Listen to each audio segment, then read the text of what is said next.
थांब, स्क्रोल करू नकोस. कदाचित हा संदेश स्वामी आज तुलाच सांगत आहेत.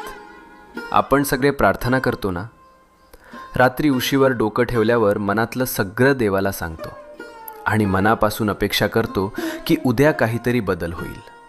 पण जेव्हा काहीच होत नाही तेव्हा मनात प्रश्न येतो, स्वामी ऐकतात का खरंच?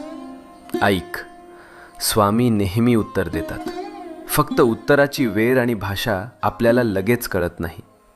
जेव्हा काही आपल्या भल्यासाठी असतं तेव्हा स्वामी हो म्हणतात. जेव्हा ते आपल्याला दुखवणार असतं तेव्हा स्वामी नाही म्हणतात. आणि जेव्हा आपल्याला अजून थोडं मजबूत व्हायचं असतं तेव्हा स्वामी शांतपणे म्हणतात, थांब, योग्य वेळी देतो. म्हणून हार मानू नको. तुझ्या प्रार्थनेचं उत्तर येतंय.